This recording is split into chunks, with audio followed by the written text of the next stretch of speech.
Hello and welcome to the Hello. lovely Elaine from, I've just noticed you've got it in your t-shirt, from Lauren's Law. Yeah.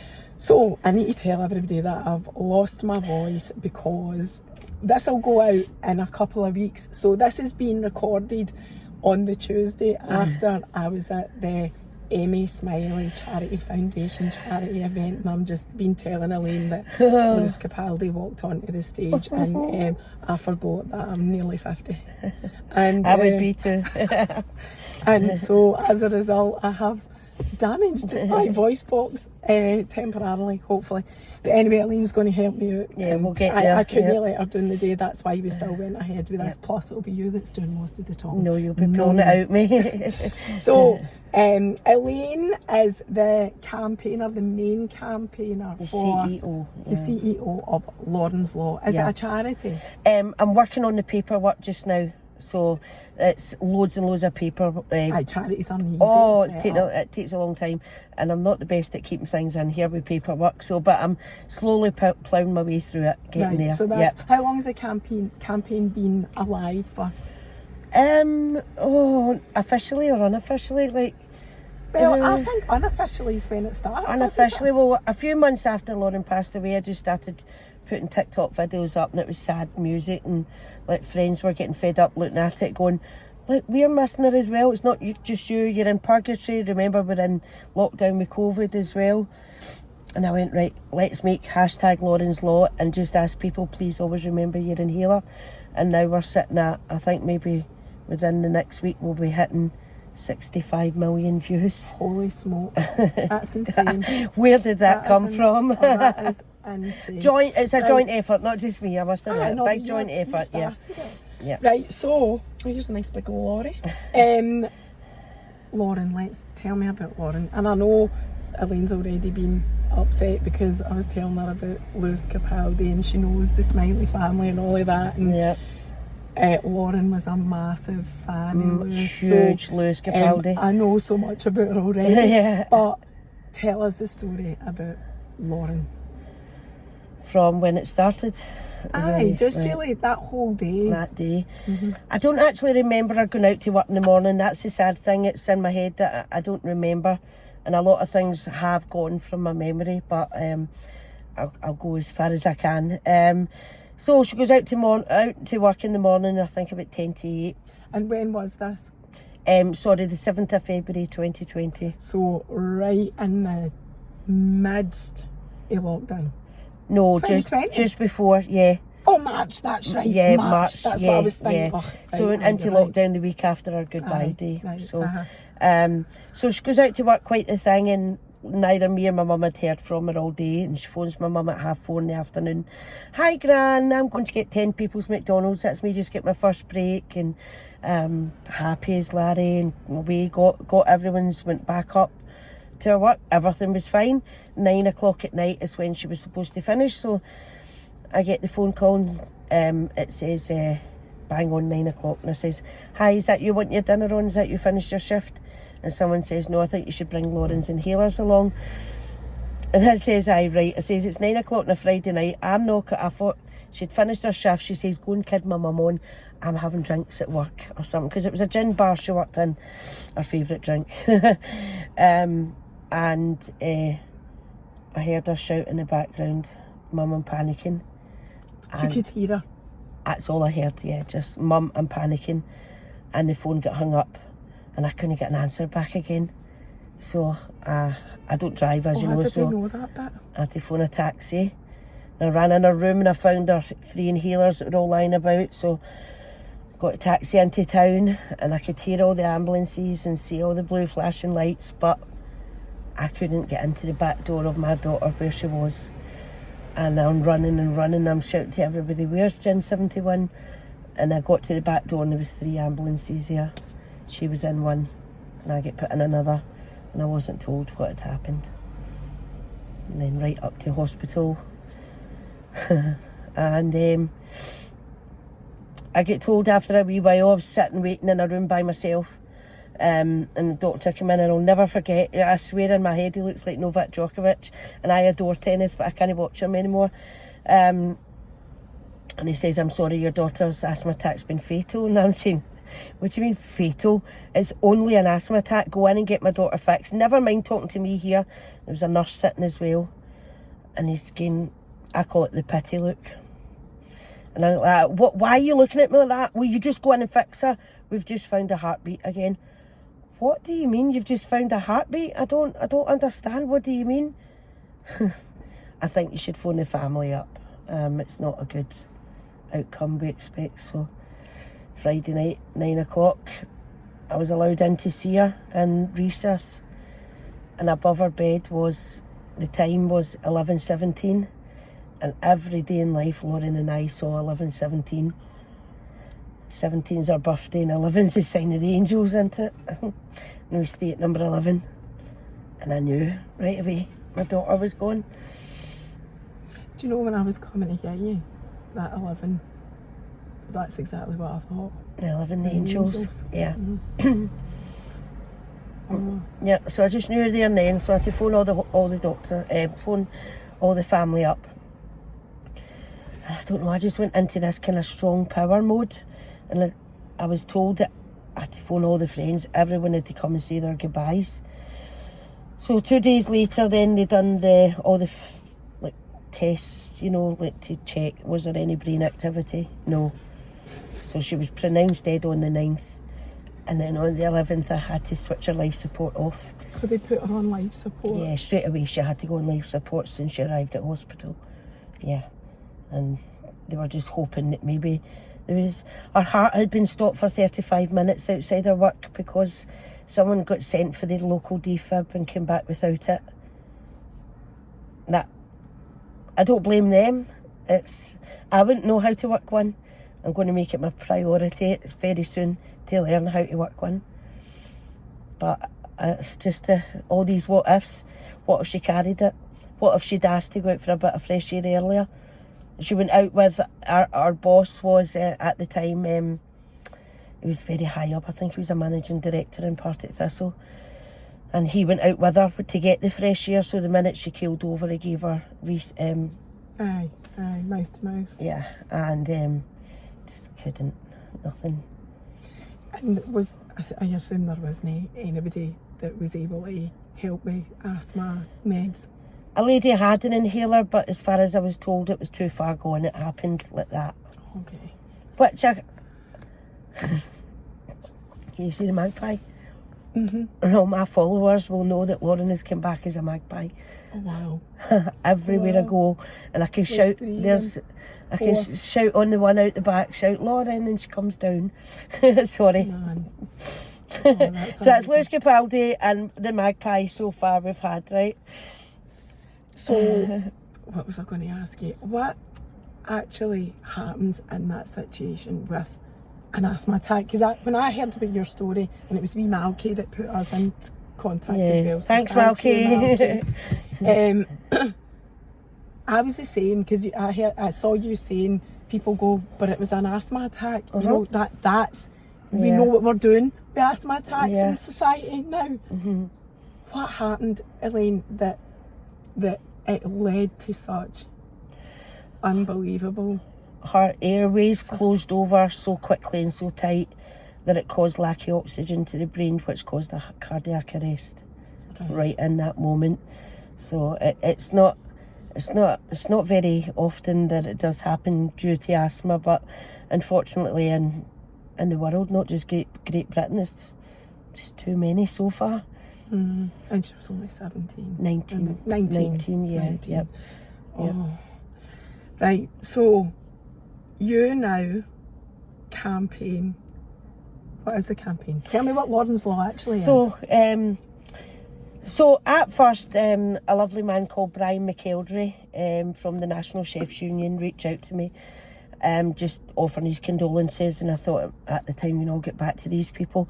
Another one reached out right from the start was Malky as well. Thank you, Malky. He reached out from the very day one. So him and Brian McElderry. So Brian, I got back to him maybe 6 months later.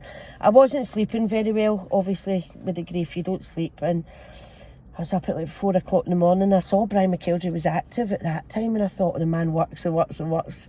He's my superhero, he is. And And I saw he was active, and I just thought, I'm going to reply to him. And he says, Elaine, if there's anything we can do to try and change this for future asthmatic chefs. He's like, I didn't actually realise how bad occupational asthma was for chefs, because so many chefs had reached out to him because of what happened to Lauren. So he's now put asthma on the itinerary, like to forever work with asthmatic chefs now for the union. So eventually me and him, well, it was actually him, started at the Parliament petition for England. He got a MP from down his area to okay it, started it. And I just worked away, 18 hours a day, and I got 102,000 signatures within 5 months. I know some do go quicker, but for an asthma, that was phenomenal for something like asthma. And then that guaranteed that it went to the English Parliament to be debated. So what we're trying to get is inhalers into first aid kits by law. All first aid kits? Well, the chef union and I were just aiming at just chefs, because that's where it started. Kitchens, maybe McDonald's, Burger King's, anywhere that's, got a lot of heat. Did you know that in a kitchen... No, that's what I was just going to ask you. I was thinking, I'm not making the connection between chefs and asthma, but... Right. So do you know that in a kitchen, there's a minimum temperature of 13 degrees that a chef's allowed to work in, but there's no maximum temperature. Oh my God, no. So on a busy Friday night in there, the shop was full for Lauren. It was chock-a-block that night, and she'd worked the whole day, didn't ask for any inhalers, and eventually, stress, being a chef, everything just all got to her, and it just closed over. So I thought, if only she carried her inhaler that day. Why did she forget it that day? She never forgot it. She slept with it in her hand. And I just thought, if only there was an inhaler in the first aid kit. And I don't know how it came to me. And I've since Googled it, and there's no other country has it. Nobody else has ever thought of it. And I'm like, why does it just take me from the East End of Glasgow to think of something so simple and cheap? But that's it, Elaine. I was thinking that on the way here. That is what it takes to change laws. Yeah. It takes normal people with lived experiences. Yeah, it's been through to it. do, Yeah. And it's such a shame that it's like that whole thing of the stable door, the horse. Yeah. You know what I mean? Yeah. It's like such a shame that it needs to get to that stage before. But even, okay, it was debated down in England, and Gillian Keegan at the time was the Health and Care Minister. She's now the Educational Minister. And she had said in the Parliament debate that why stop at kitchens? Let's put it into all high-risk environments, i.e. hairdressers, paint sprayers, gyms. Right. So it's places. So this is educating me as well. I didn't know this. So it's places with higher heat levels. Or and triggers. Like asthma triggers. Chemicals. Yes, chemicals can trigger you off. Lovely lady I've met through the Asthma and Allergy Foundation. She's the head of that, called Martina. She once died for 15 minutes because someone sprayed perfume round about her. And that's what made her have the motivation to start her charity. She's based in Aberdeen, and I've worked alongside and that's who I've done a big speech for as well. That's on my TikTok page. So yeah, it's a great charity to follow as well. Aye. So in terms of getting Lauren's Law actual law, where are you at with that? You've got all the signatures and support that you needed. We've had the debate. So it went back to the MHRA, who's the Medical Health Research Association, and the Health and Safety Executives. They're kind of uppity because blue inhalers is still a prescribed drug in the UK, so that's how they can't give it out willy-nilly. So they're kind of stuck on it about how can this be given out safely. There's not enough evidence to prove.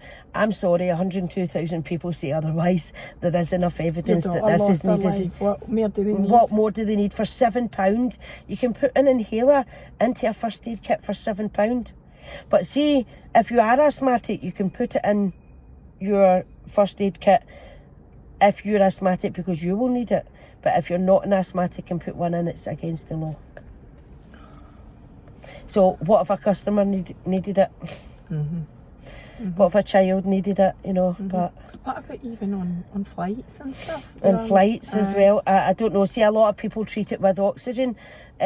Like nebulizers wouldn't work for Lauren when she get took in all the time. She would always need oxygen to help her get better. So like maybe ambulances, like, I don't know if they do now hold, I know they hold the oxygen obviously, but I don't know if they hold an inhaler or anything yet. I don't know. So it's kind of stuck with the red tape with the MHRA. So my aim just now is just keep building these views and raising the awareness. Your thing is, hopefully that will become eventually, surely. Now it already stands in schools, and it's called the Human Medicine Act of 2014. And they're allowed to just keep a general one on site for emergency use only, and that's exactly what we were just looking to tweak, that amendment, just put an amendment on it. So I mean, here's hoping. It's been debated, they've all said yes, so maybe one day. Aye, hopefully. So your aim now, because I know you've been, and we'll talk about this, off social media for a wee while, but you're back on now, and your aim is to raise awareness for people to remember and take their inhalers if they use one, or if they're just carry or it, whatever. Because sadly, you know what it can mean if you don't. And I've nearly been there myself in Lauren's first anniversary, that I took a really serious attack round at my doctor's, and do you know, I don't blame her, but she didn't know what to do either, so I had to try and tell her through oxygen, 4 litres, 6 litres, ambulance, 999, So, but I try to look after my own asthma now. I try my best. So when that happened to you, did you have your inhaler with you and you were able to take it? I was walking up to the doctors to collect steroids, actually, because that's how bad it was. Blue inhalers weren't working by that time. In fact, I think I've pinned that video of me taking the asthma attack on my account. Have you? Right, I did. Okay, I think I did. Because I thought everybody, you know, like nobody actually sees someone like deep in it, you know. Yes, I do look a riot in it, but do you know what? That's real life. That's real life, but it's the dark eyes, and I've done all the, you know, like the triggers to look out for if you think you're having one. Sorry, I hear an ambulance, and that's a PTSD trigger to me. It just oh God, because you could hear that. No, I get that. Oh, that's mental as well. That's just happened. I know, but I'm going to do counselling just now, so we're going to try working on CBT and all that. So was Lauren your only child? I do have a son, but he likes to stay out of social media. He's very quiet and timid. He's very shy. That's fair enough.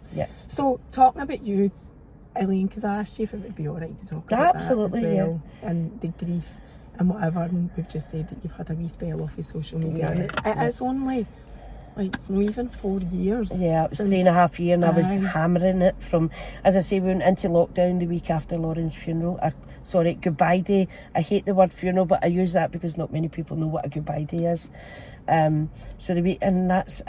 was grieving on my own with the dogs in the house alone, and it was hard, it was, but I ended up getting that way. I loved it because it was so quiet, and I didn't need to speak to people out in the street and get that pity look, you know, or people crossing the road because they don't know what to say to you.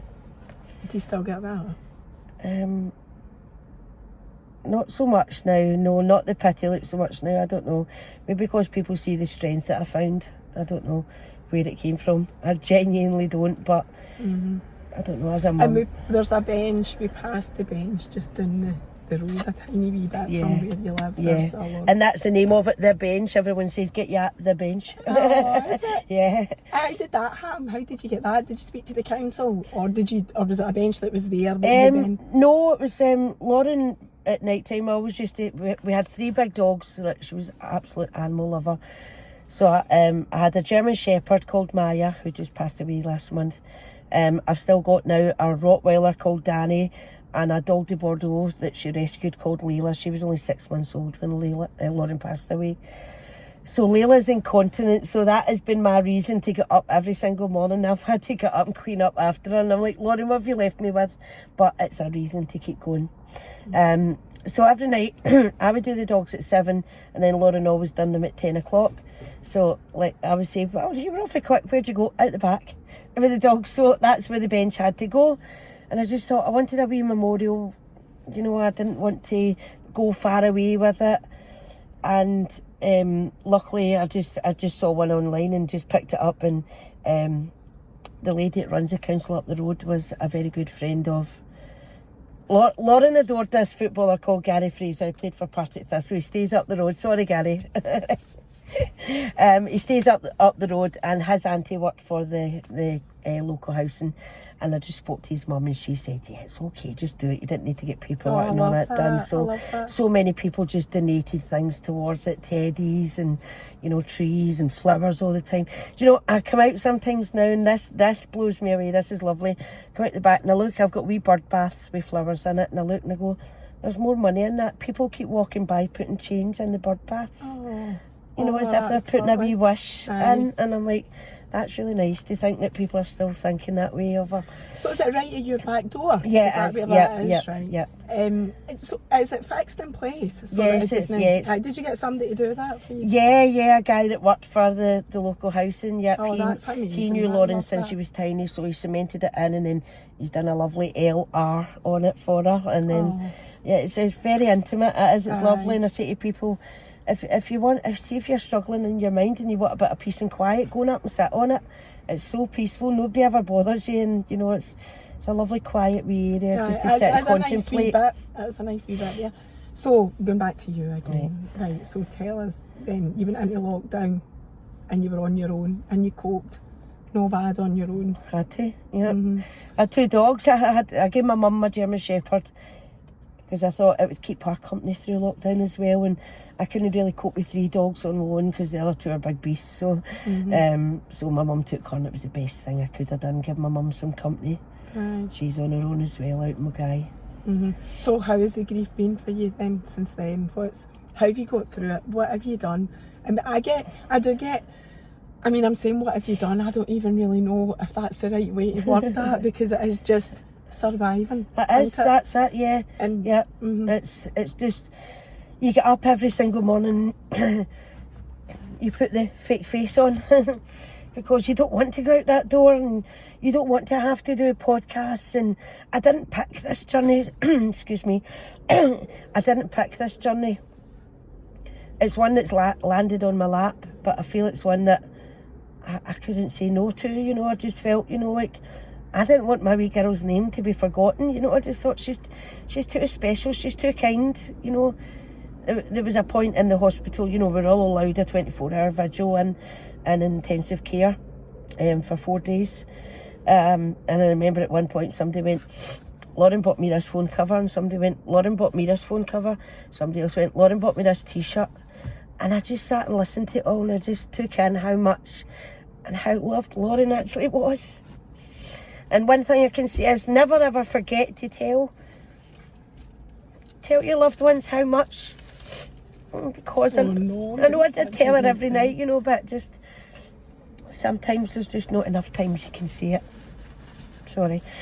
No, don't apologise. Don't apologise. Do you want me to stop? No, I'm used to it. Because I do want to ask you about that. It's one of the things people do message me about dealing with grief and whatever, and it is, losing a child is, I think, as hard as it gets. That is the worst thing for a mum.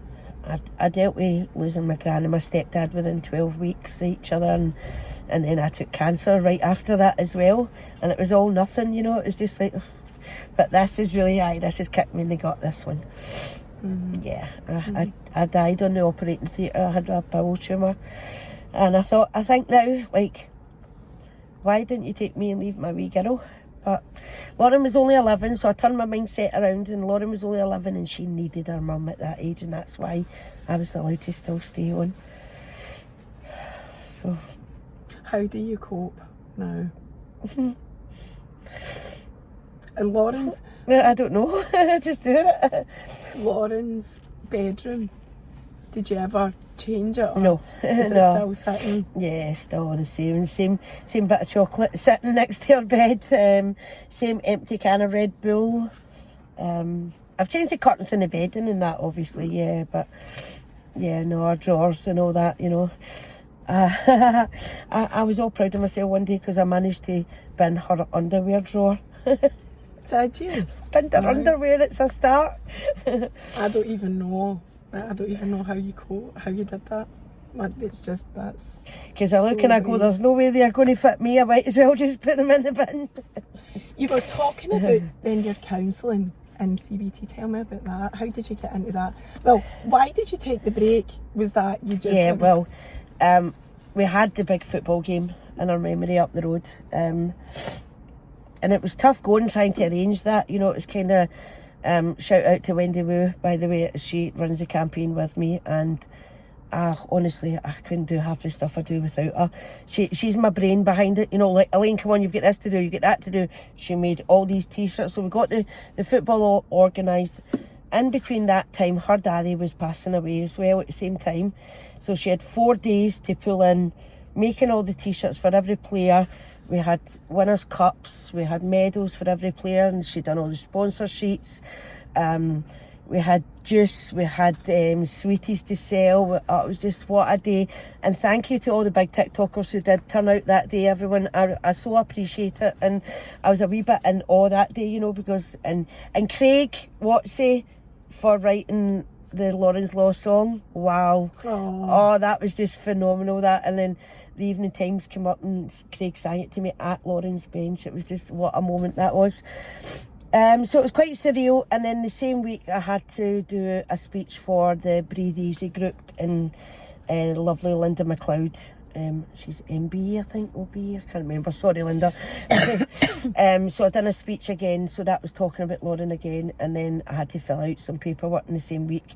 And it was all started to talk about what my PTSD was. And I was like, this is hitting me harder. And then I just like, I'll take a week off of like social media, and a week turned into 3 months. But I really needed it. And in that short amount of time, I've got my counselling sorted, and I've done 3 sessions with Mercedes. She's absolutely brilliant. I can just be me. So it's counselling. But you'd mentioned CBT. It's grief counselling first I'm doing, because they say it's complex grief I've got, because it was such a traumatic death and a traumatic experience. And because I don't sleep, my brain doesn't deal with it. So my brain's not putting it into boxes what's happened, because I don't sleep very well. So like even when I'm sleeping, I can feel like a fly land on me, and it's hyper alert. She said I'm always like, you see, I'm like that just there. I'm always want to go. Is it hypervigilance? Hypervigilance, yeah. So it's just, I just take each day at a time, and that's all I can do. Some days I'm down there, some days I'm up there. So I can't pick and choose when it's going to hit me. Do you take anything for it? Like medication? Oh yeah, I'm on the mirtazapine, but... What is that? Oh, it's an antidepressant, but oh Jesus, when you take that, you just want to run to the fridge and fill your face all night, and it's not a good thing for me. But yeah, it's only way I get a bit of a sleep is taking them. Right. So you do take that to get to sleep at night? Yeah, I get about 4 hours, if that. Broken. Broken. I know. I keep saying this. I just don't know how you do it. And I think when you get older as well, I know this is what's happening to me. I was never a great sleeper either anyway, but as you get older, it's even worse. Yeah. So if you've got something like grief in your experience to add into it, that's just... There's no sleeping happening, not much anyway, yeah. Mm-hmm. So see the football thing you're talking about, yeah. Was it to raise money for charity? Yeah, so the whole reason I want to start the charity is it'll be called the Lauren's Law Asthma Trust, it'll be called. And I want to, it was actually my mum's idea, well done mum, to have a Lauren's Lodge, where, now obviously just start with a second-hand caravan where people can come out of hospital after having a serious asthma attack or lung condition, or losing someone to asthma, and they can get a break on us, you know, free of charge. That's amazing. I know how hard it was as a mum being in to come back out of hospital and go back into real life with dogs and, you know, like partner and you know, other kids to deal with, school runs. It's hard, and you're in hospital and you don't sleep anyway when your child's in, so it's just to give somebody a bit of a break on me. So that's my fundraising for. Have you got that? Is it set up? Yeah, we've got a GoFundMe page set up. I've just been doing lots of small little events, so yeah, we've got a few thousand. We're on the way. So you're going to buy the caravan? Yes. And where will it be? Where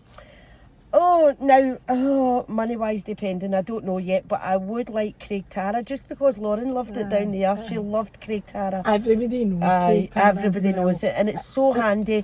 Like if you're from Glasgow, obviously it's going to be for the whole of Scotland. Or a good idea that Mr. McKeldry came up with was, because he knows so many people, he says what I could do is ask them to donate a cottage for, say, 2 or 3 days for someone that needs it. Hi, it's Lauren's Law here. Can you donate a cottage for a couple of days until we get our own one up and running? So how, see, for charity, because you'd mentioned this about how difficult it is to set things up and get things up and running.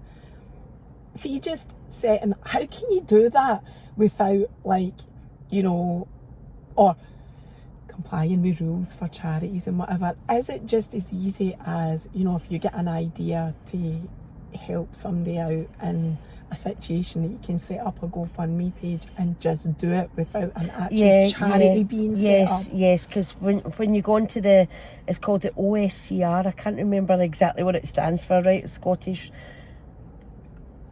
Charity Regulations or something like that. I can't remember, sorry, but who was amazing, it helped me start off with the charity paper, was Frank Quinn from the Quiet Connected Asthma Company. He's the one that we done the trial for. He asked us to trial his app for him. So he's Elaine, I'll help you do the charity paperwork. So he kind of got the ball rolling, says this is how you do this bit, that bit. So what I'm stuck at the moment, it's not that I'm stuck, it's, I don't know if it's grief or what it is, right? But see, when I read something, I can't keep it in here. So I've got to write up a constitution.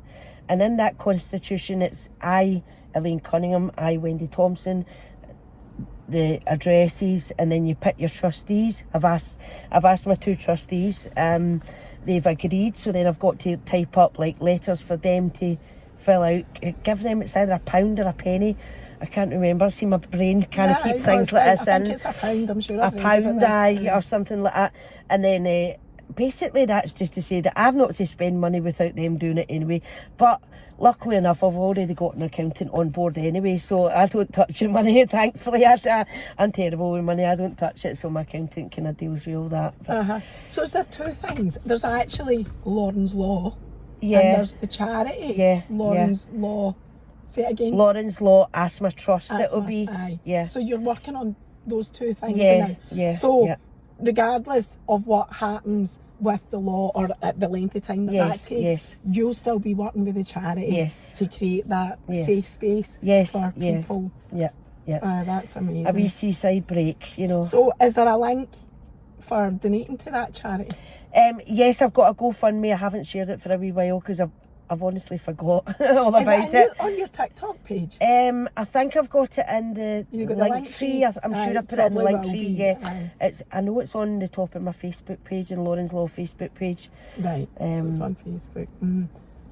How much do you need? Do you know? Like, have you got a target and do you know where you are? Or I think we need a target of around 30 to 40,000. Right. That's just really to set it up, because then you've got the ongoing running costs. Yes. So you'll be your site fees every year. You'll need somebody to actually go clean it every single time somebody's there.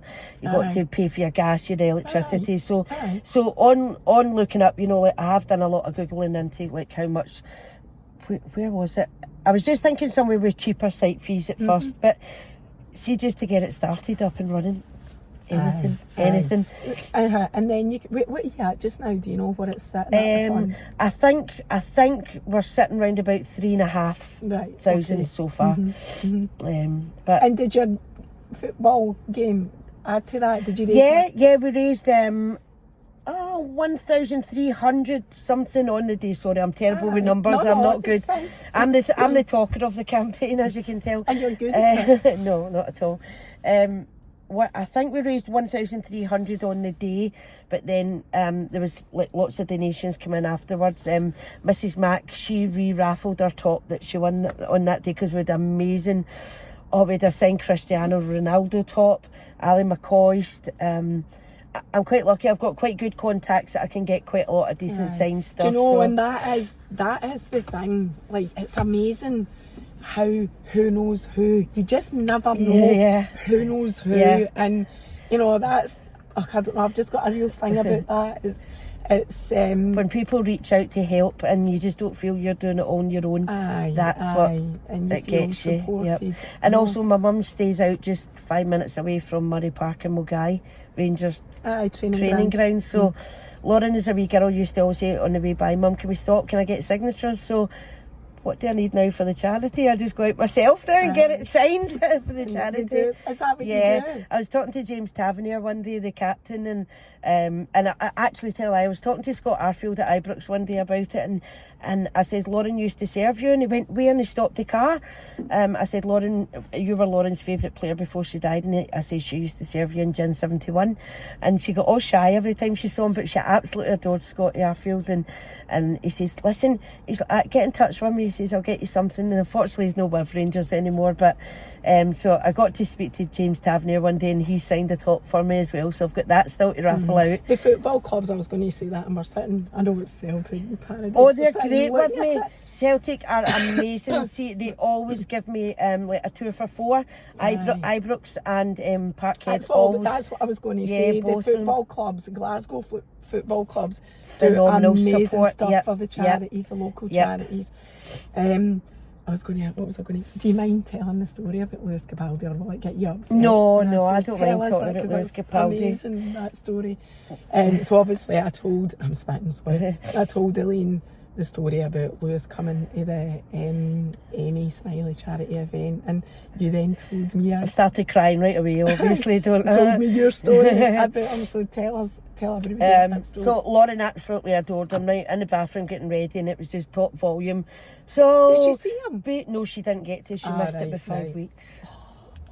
So, but in the bathroom, all I heard was, I'm getting shivers. No. So before, she could not sing, so at our goodbye day, I used 2 of his songs, right, and then, so 5 weeks later, me and 2 of my best friends, we went to the concert, and we had t-shirts that says, Lauren 19, Gate Laldi Capaldi. So we were like... That must have been one of his last concerts before lockdown then. It was just, he was on tour at that time. And he had to cancel, so we were really close to the front, and all the songs, I was heartbroken because it was still so raw to me, and then just to actually see Lauren's hero in front of me so close. So at the end, I've ended up in the ambulance bay taking a wee bit of a panic attack, and I'm not going to mention my friend's name because I won't embarrass her, right? But it's honestly what... You're going to give her a shout out. She's not on social media anyway, right? But no, she wouldn't want that, right? But she'll know who it is, because I'll never forget this laugh, and for going from being such a sad night to one of the funniest nights. So we're in the ambulance bay, and bodyguard comes over, can I help you, what's wrong? And my friend says, she's just lost her daughter, Lauren. Lewis was her hero. So my friend whips her top off, and she's just sitting with her daughter's wee red brow, and she's like that tiny. Here, get that signed. So he did. No, he said to you first, no, you missed a bit. Sorry. He said to you, oh, wish she, if you got something, I can get it signed. I'll get it signed. If you get something, I can get it signed. And you never had anything. So I didn't have anything apart from, we all had our t-shirts, so my friend whipped it off. Gets funnier. So I gave it to the guy. Now, I didn't know. He said, can you come back tomorrow and collect it? He was an Irish guy. Yep, no bother. So by the time I goes home... Surely you were thinking, there's no way I'll get this. Exactly, of course I did, of course. So we come out after the concert and we get a burger, right? And we're coming through the tunnel, right? And we're eating our food. My friend gets to the end of the tunnel. She goes, I've lost my false teeth. I says, no, you haven't. I have, look. So I ran back through the tunnel and I went in the bin and I she dropped him, or what happened? They're in the burger. So I lifted the burger out and I ran down at the end of the tunnel, right? And I says to the policeman, do you want to look through them and see if you can find my friend's false teeth, please? We were all knots of laughter. So anyway, that was the laughter that ended the night. So she got her teeth? No, she didn't. She had to wait for a week and get another new teeth. Oh my God. I'm sorry for mentioning it, I really am, but... It's too funny. It's cheered me up, I know. Honestly, I just think back to that. 2 of the best girls I was with ever. What a night it was. They look after me so well, so they do, my friends. So next night, I was told to go back the next night, and I went with Darcy, Lauren's best friend, who's she's like my daughter to me, really. I adore that girl. and we're waiting outside the night, and I went to security and I went, him there, he said that it turns out it was Lucy's actual bodyguard, Basil, and he was Niall Horan's bodyguard as well. So for me to try and get back in touch with him, it took 7 people from Rocksteady or whoever it was at the time. It's not Rocksteady now. Oh, Group 4 or what? I can't remember. I don't know, So it took 7 of them to get actually to Lucy's bodyguard. The Basil comes out. So they did that. It was like a domino effect. Yeah, it was like bump, bump, bump. Aye. Eventually they get through to Basil. Basil comes out and he looks and he goes, I forgot. I can't do the Irish accent, but he says, I've sent one of my men to go and get it. So I'm going to Darcy, he must be somebody. I've sent one of my men, he must be somebody. Comes back out and I went, oh, I got a t-shirt and he says he tried to sign it with one pen but it didn't work, so he signed it with a silver pen, so I've got 2 signatures on it. That's amazing. Yeah. And where was it? Like, at the Hydro. So was Lewis there the next night? Is that why? Yeah, it was 2 nights he'd done. Yeah, 2 nights. Yeah, of that? I know. So where do you keep that now? It's in our wardrobe, with the special dress, the red dress that she's got on for her 18th party, and her tartan, her check suit jacket as well. Mm-hmm. I want teddies made out of them, but I can't bring myself to rip them up. I can't. No, and just don't do it anything. I can't do it. Would you get the Lewis Capaldi sign top framed? Yes, because our bedroom I'm going to be making it into like a Lawrence Law office. So like that's all an the amazing newspapers and like certificates and all that. You can actually leave everything as it is doing that as well, and that is still getting a good use. Yep. And I can just leave her bed in it still, but still leave her bed in her drawers, but yeah, I can just use the other half of the room as a wee office for doing my work in. Aye, that's and then I'll know amazing. she's round about me, I'll feel her. Aye. Is that what you do? You spend your time on creating the awareness, working for the charity and doing whatever you need to do for Lauren's Law that keeps you occupied and whatever. Do you know what else I wanted to ask you? About the actual statistics of asthma. Do you know how many people it affects, like roughly? And like deaths from asthma attacks? This is terrible. I should have researched all this, and I know I have done posts on it before, but my mind, I can't take things in. I don't remember things like that. So see, that's fine, that's okay. See, for your wee safe haven place that you're creating, how will you create awareness for that for the people that are affected? Sorry, what do you mean? So you want to get a caravan in Craigtara, like you say. Yeah. So where will you tell people about that so that they can go if they're affected? I don't know, hopefully just word of mouth. Right, just kind of spreading it about everyone. We've got our caravan eventually, Right, okay. So you would want people to come to you because you have created or this. If I hear of a story, like I do, I've got quite a lot of, I've got a lovely lady down in England, Wales, she is. She's very quiet, I don't put her name out there, but she also lost her son, 15. Recently? Just before or just after Lauren it was, yeah. Right, so that's what I mean, this does happen. Yeah. Mm-hmm. There's a lovely boy over in Ireland, Cole, his mummy knows that I've done videos about him as well, and we speak back and forward, and Cole died for 15 minutes and he was left brain damaged, that he's in a wheelchair now and can't properly function as a proper young teenage boy anymore. So did you have a decision like that to make? I was begging them, please just let me take Lauren home in her coma state. I wanted my daughter home no matter what way she was. If I had to look after her in that state, then I would have done it. But realistically now I look and I go, Lauren is a 19-year-old vivacious, young, friendly, outgoing girl. There's not a chance she would have wanted that.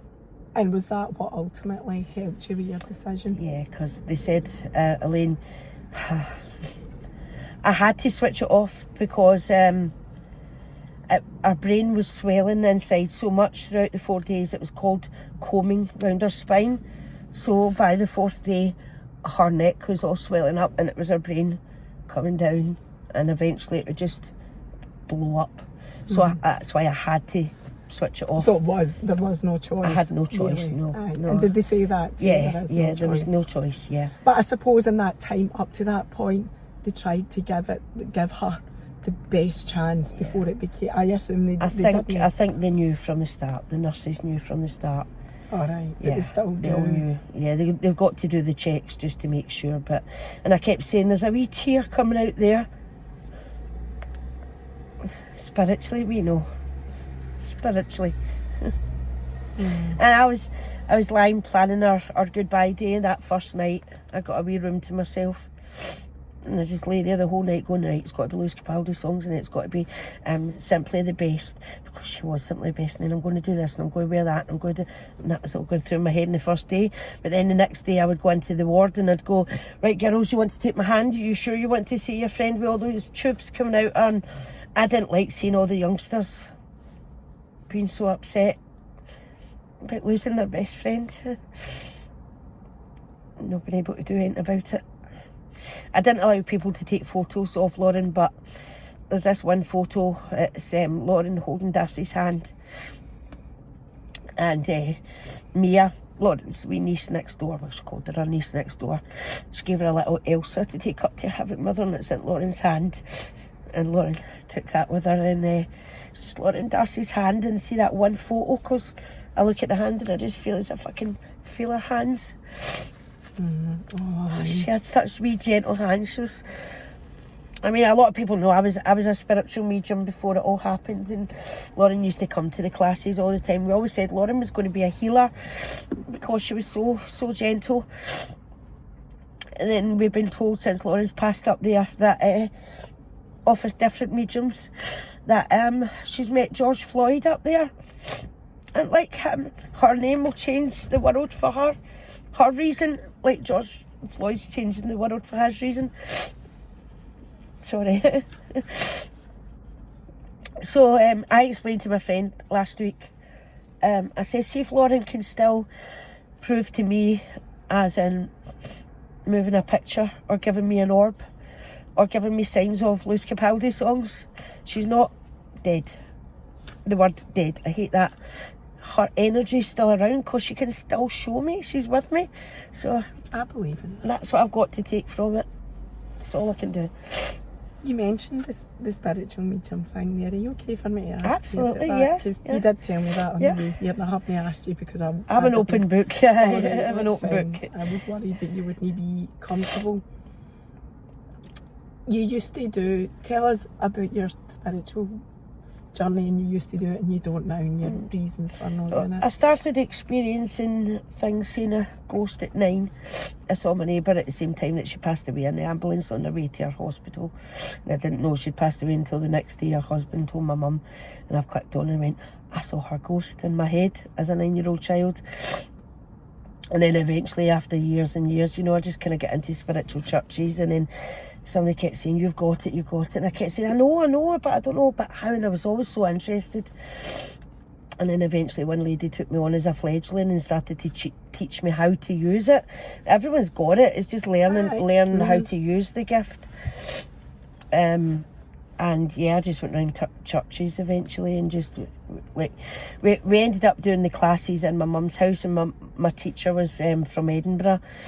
And she was off the Travellers, and she was able to teach us like all different ways, reading sand and asparagus and coins, or a photo that's in an envelope, just learning how to use your mediumship and your third eye. And then eventually, just because of Lauren, I just thought, I'm not interested anymore, no. And you used to do it as a hobby?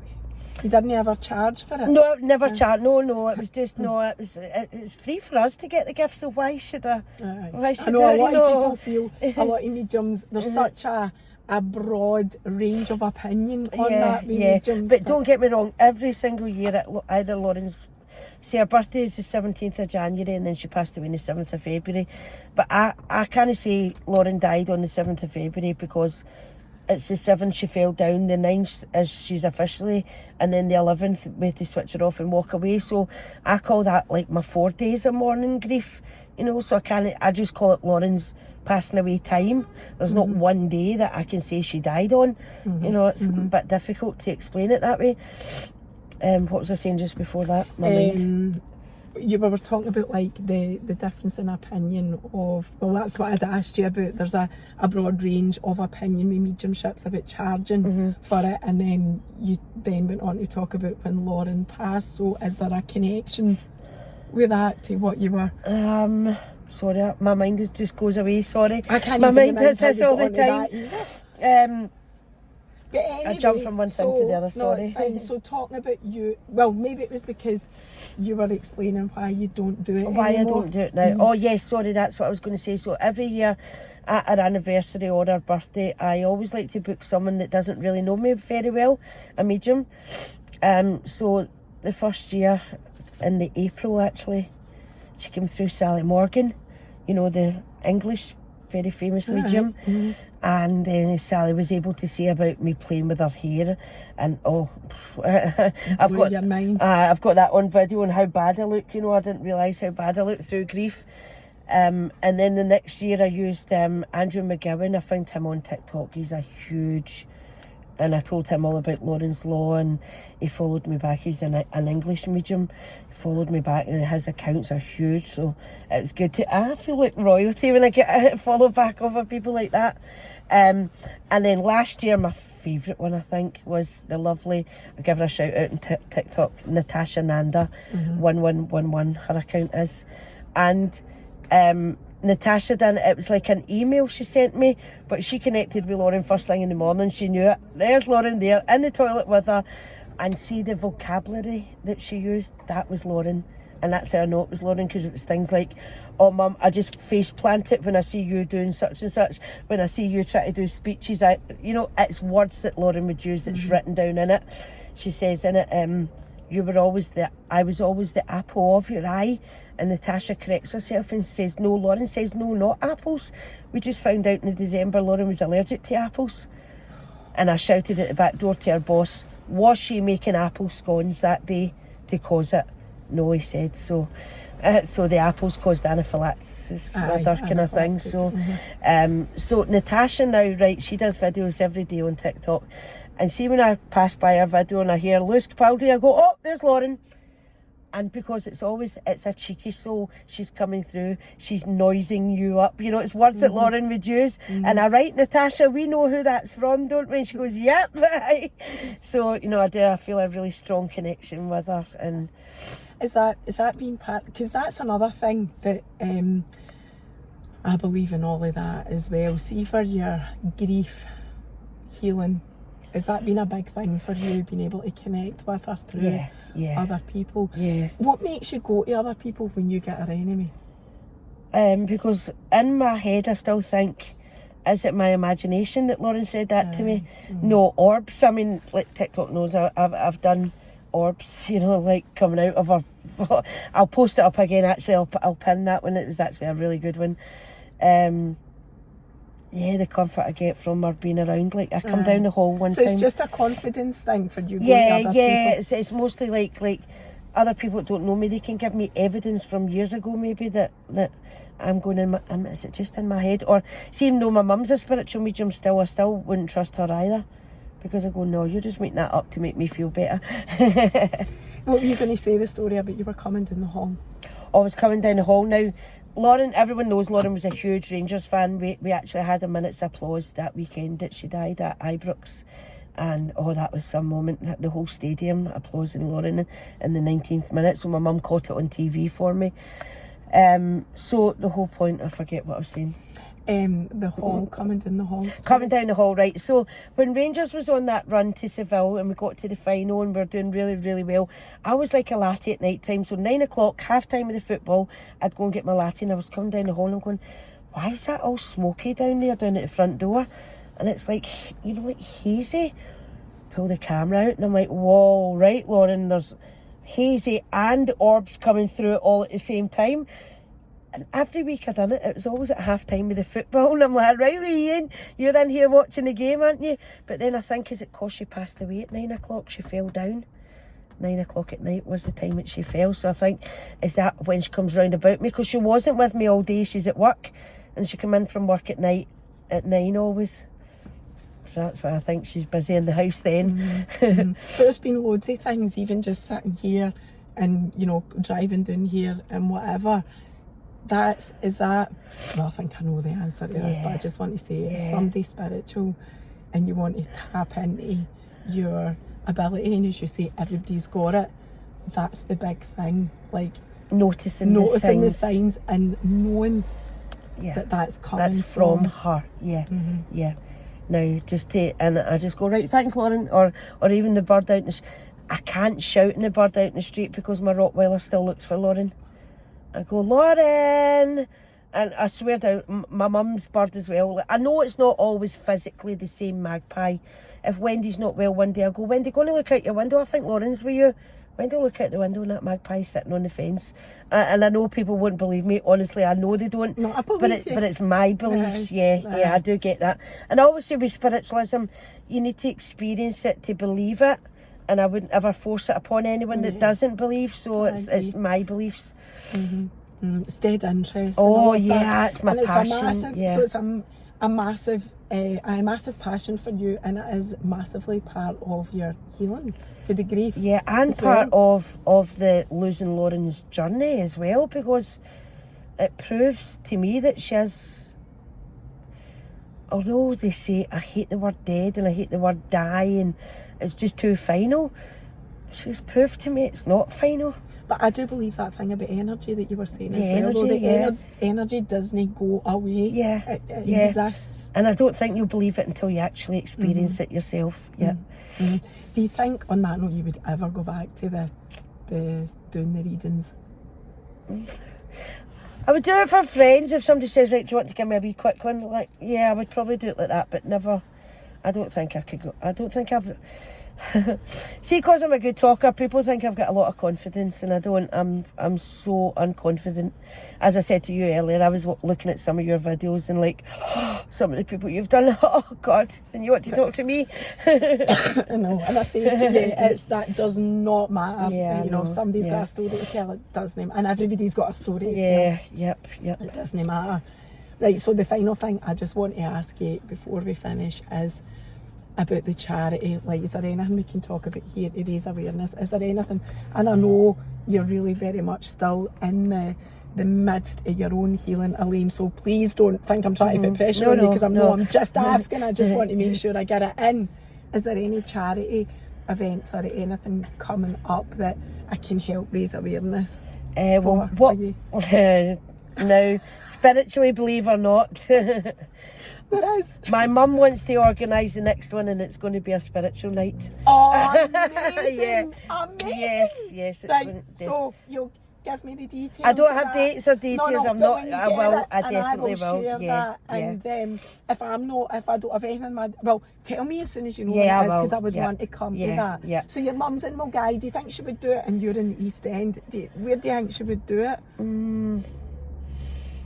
Not even that. You don't know yet. Right. Don't know yet. You have my word. You've got my phone number. Yep. You need to let me know as soon definitely. As you know. Yep. I'll be there and I'll share it as well. And can I just say, the lady that teaches my mum just now she is phenomenal. That would be an amazing night, by the way. It would. And I've got amazing mediums that have already said yes to me. And if there's anything I can do, even to help on the night, if you're looking for volunteers, whatever, I've said it here. Brilliant, I'm yes, totally committed. Yep, brilliant, fantastic. Right, on that note, do you know what that gives me the motivation that now I know I have to push ahead with this now, because it's out in camera now. I'll be devastated if you don't do know, this. I definitely will. And imagine Lauren comes through. Oh, she will. On the night? 100%. She will. Do you think she will? Oh, aye. 100%. Oh, there's no way Oh, God. Imagine I'm up there. I'll try not to cry or so. You'll be greeting the whole night. Oh, listen, that's the one thing I've always said. My grief is out there. I'm not going to hide it. Yeah, I get up every single morning and put the fake face on. Of course I will. But I call them my moments, because I know my moments will always pass. I'm not a suicidal person. I want to be with her, of course I do. I can't wait for that day to be reunited with her. But I'm not suicidal. I'll never go down that road. So we'll just have to keep fighting for Lauren's Law until that day comes. And we will. And I can't We will, wait for your definitely. event. I can't thank you enough. What a brave, No, brave thank you for woman having me. you've been, Thank you so honestly. much. And I'll share that event as soon as Yeah, you're doing fantastic. And I know wee Malky's up for coming too. I'm He's already spoke to me about it as well. So Oh, good. yeah, we've got And a lot. I'm definitely going to Right, do that. lovely. Until Brilliant. then, see you next time. Bye-bye. Thanks.